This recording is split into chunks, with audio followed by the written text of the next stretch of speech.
Ayan. So, ngayon, nandito tayo sa kusina. Alright. Yan siya kaliwanag, guys, no? Okay. Meron tayong yan box ngayong gabi. Ito ay isang vlogging mic. Fulfilled by Shopee. Alright. Tingnan natin kung anong brand.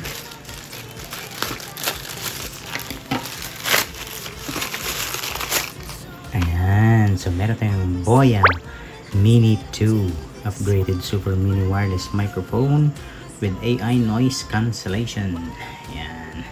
Para naman maging malinaw yung ating pagbablog at pwede rin tayong magkaroon guys ng pagkakataon para makapag-interview. So, isa sa mic sa interviewer at isang mic para sa interview natin. Diba? Okay, so ito ang kanyang itsura, ito ang kanyang packaging para sa iPhone or iPad. Boya Mini 2 wireless microphone lapel AI noise cancellation super mini mic for vlogging. Yan. Upgraded 2-in-1. So, buksan na natin guys. Legit kaya to. 3,000 plus ito guys. Buksan natin. Ayan. Alright, so parang ang in-order ko ay para siya sa Type-C. Pero ang kasama niyang connector ay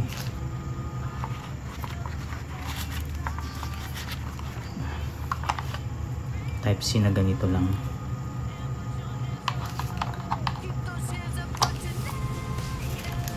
Mukhang iba yata yung pinadala nila. So ito kasi guys,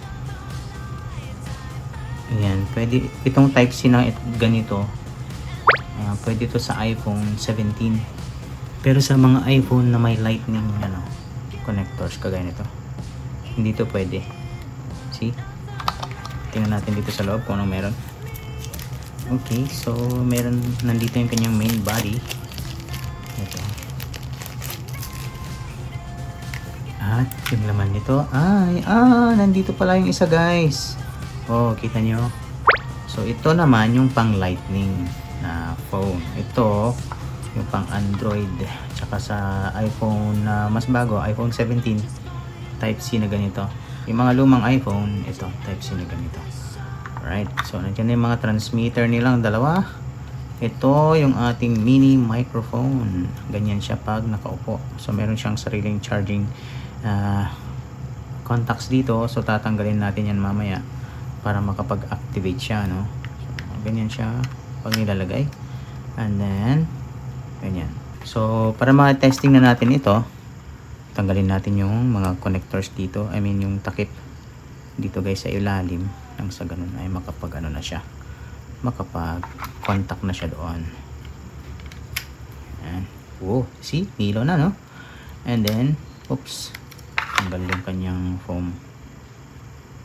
Tanggalin din natin yung isa. Ayan. Okay. Lagyan natin. Alright, so right now, it's charging. Ayan, yun siya. Okay, so testing natin. Alright, so para ma-testing natin, meron tayong iPhone 11 dito. Ayan. Okay, so since itong iPhone 11 ay hindi gumagamit ng Type-C na parang sa mga Android, so ang gagawin natin, gagamitin natin yung transmitter na para sa iPhone, mga luma. Ito yung transmitter, yung mga lightning connectors. Ayan. So kung titingnan nyo, may ilaw na yung Boya. See? Alright. Ngayon, subukan natin kumuha ng isang mic dito. Ayan. At subukan natin na mag video sa ating iPhone 11. Ayan. Right. Tingnan natin kung gumagana siya, no? Ibang option. Ayan. Lalapit ko itong microphone, tatanggal yung kanyang foam. So kaya ingat-ingatan nyo to guys, kasi pagka Ayan. So, I think this microphone is also connected na here kasi nag-steady na siya at steady din yung transmitter. Okay. So, i-clip ko ito sa aking damit. Ayan. Tapos, try natin na mag-video, no? So, ayan. Nag-video na tayo. So, pause muna natin. Alright. Okay. So, ngayon ay nag-video na tayo sa iPhone 11 gamit yung Boya Mini 2. So, yung isang microphone lang muna ang ginamit natin, ano. Ayan, so try natin kung nagre-record na siya at kung maganda ba yung kanyang recording. Playback natin, guys. Alright. Okay, so ngayon ay nagbi-video na tayo sa iPhone 11 gamit yung Boya Mini 2. So, yung isang microphone lang muna ang ginamit natin, ano. So, try natin kung nagre-record na siya at kung maganda ba yung kanyang recording. Okay. Alright. Okay, so ngayon ay nagbi-video na tayo sa maliwanag naman siya, guys. 11 gamit yung Boya Mini 2. Okay, maliwanag naman siya, guys. So, ang gagawin natin ngayon, bibigay naman natin sa aking mahal na asawa yung isang mic. Okay, so nagpunta ako kanina sa kusina at try natin. Ayan, so ngayon nandito tayo sa kusina. Ang aking asawa ay nandun sa sofa. Ayan. Kumusta ka na dyan, love? Ayos naman, love. Ikaw, kamusta? Eto, okay na okay. Tinetest ko yung microphone. Pag hindi gumana to, ibig sabihin meron akong nagawa na hindi tama. Oh. I mean, hindi ko na set up siguro. Alright. Yun siya kaliwanag, guys, no? Alright, so try natin labas tayo sa bahay. And then ganun din. So, Ayos naman, love. pag lumabas Ikaw, ako, kamusta? eto. Pag lumabas ako at maliwanag pa rin, ibig sabihin talagang gumagana siya. Okay, guys. So, ngayon ay sa labas tayo ng ating bahay. At, ayan, maliwanag ang buwan. Sumisilip. Kala ko ba may bagyo? Love, kumusta dyan sa loob? Mainit ba? Medyo. Diyan siguro malamig, love, sa labas. Ayan, ayan siya, guys, nasa loob. Magsalita ka nga, love. Hi, guys. Kamusta? Test mic, test mic. Ayan, so tingnan natin kung malinaw ba talaga. Oh, yan. So, nakita nyo, guys, no? So, gumana agad yung ating microphone sa ating old iPhone. Wala na akong ibang sinet-up. Basta sinaksak ko na lang yung transmitter nyo dito. Tapos, pinaglalagay ko yung mga microphone sa sarili naming dalawa. At kita nyo naman, gumana.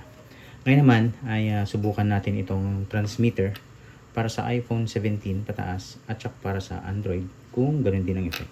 Okay, so tanggalin muna natin, guys. Tanggalin muna natin yung transmitter for the iPhone, Lightning iPhones. At ngayon naman, meron tayong Android phone dito. At gagamitin naman natin ngayon yung Type-C na parang sa Android, para sa Android, tsaka sa iPhone 17. So, ganun din, parang kanina, sasaksak ko lang din. Ayan, may lumabas. Sabi niya, when the power is lower than 5%, does not supportive of the OTG function.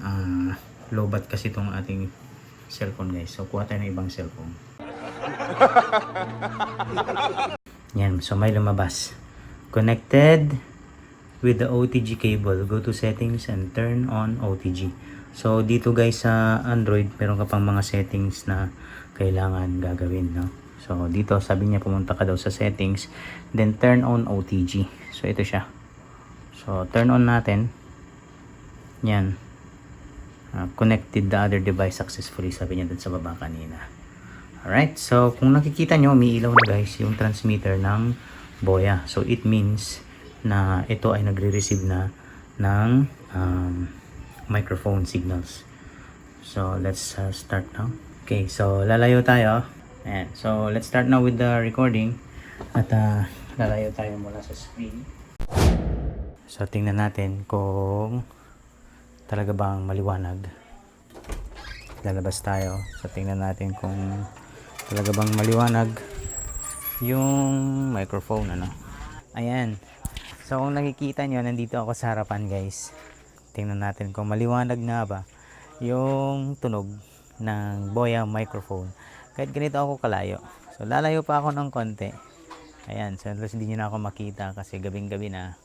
Hindi na kasi ako makapaghintay para matest, no?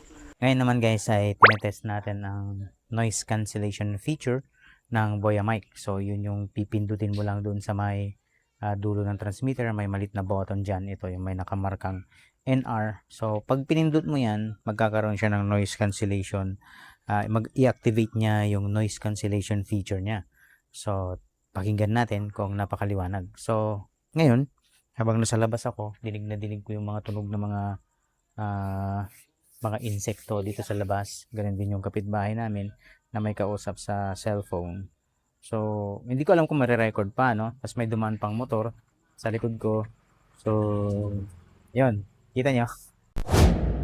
Okay guys, so ngayon naman, susubukan natin yung iPhone 17. Gamit itong Type-C na para sa Android at sa iPhone 17 transmitter. So, tingnan natin kung ito ba ay gumagana, no? Saksak na natin. Ayan. So, pagkasaksak natin sa Boya transmitter, umilaw na yung blue. Ibig sabihin, yan ay dapat nagre-record na, no? Alright, so try natin. Okay, so once again, magre-record tayo. Yan. So, it's now recording. So, lalabas ulit tayo at try natin kung ang microphone na ito ay nagre-record na. So, again, lalabas ulit tayo para i-test ang Boya mic.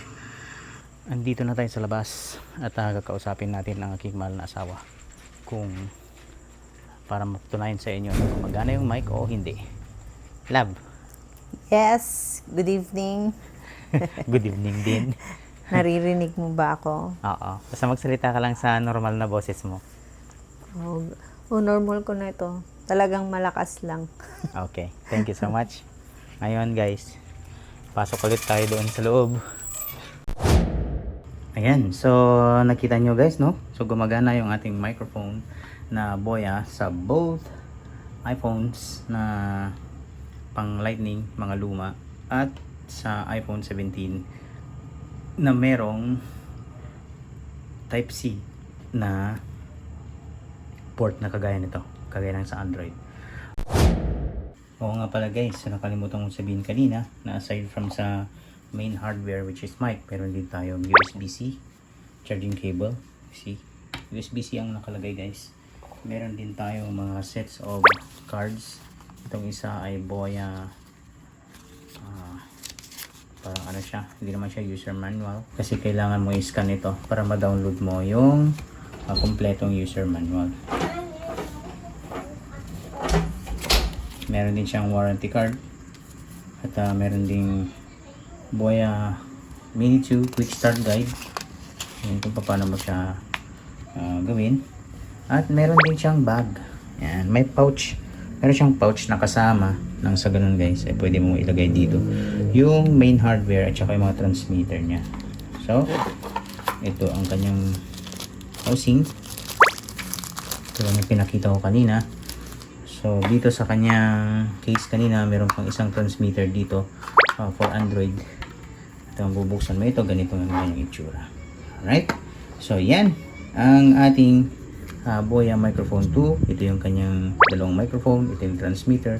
Pwede mong tanggalin ito kung ano yung lagi mong ginagamit. Yan, kung yung Android ang lagi mong ginagamit, pwedeng yan ang isalpak mo dyan. Nang sa ganun ay kahit ito lang ang dalhin mo, wala itong pouch niya, ay okay na okay pa rin. Alright? So as of now, hindi ko na ibabalik yung Boya doon sa kanyang karton kasi meron naman siyang pouch. So ilalagay ko na lang to dito. And then ilalagay ko sa kasama ng mga devices na aking gagamitin sa pagbablog. Alright guys. So kung gusto nyo bilhin ang microphone na ito, napakaganda. Nandyan sa link dyan sa video description o kung sa TV man, nariyan. Kung gusto nyo naman iba pang links, meron din dyan sa my video description sa baba at sa comment section. Sana meron kayong natutunan sa video nito. Kung hindi pa subscriber, please subscribe. Share this video din sa mga nice bumili ng microphone na ito guys. Napakaganda. Alright, so sa mga susunod na araw ay ating i-review pa itong microphone na ito. At aking i-update kayo kung ano ang pros and cons ng Boya microphone na ito. So far, I'm so happy with my purchase kasi ito ay legit na boya guys, no? Hindi siya yung boya na itching lang. Kasi may nabili ako dati sa online shop din at nakalagay boya, nung dumating hindi naman goya. Oo nga, nagre-record din naman, ang microphone din naman siya guys na nagre-record, kaso nga lang ang problema ano siya, basag pag nag-record. Alright, so thank you for watching. Ngayon ay kung gusto nyong bilhin pala ang microphone na ito guys, nandyan sa link na yan, or kung ikaw nanonood ng TV, nariyan sa link dyan probably, or kahit saan, anywhere in the screen na mayroong link ang Boya microphone, ano? So you can click that and buy that. At syempre, pag click ninyo yung mga link na nandito sa video na ito, kikita ako ng barya. Ganun yan guys. So para matulungan nyo ang mahirap na katulad ko, dyan na kayo sa link na hinda ko na bumili. Salamat! See you soon! Thank you for watching. Pag hindi ka pa subscriber, please subscribe.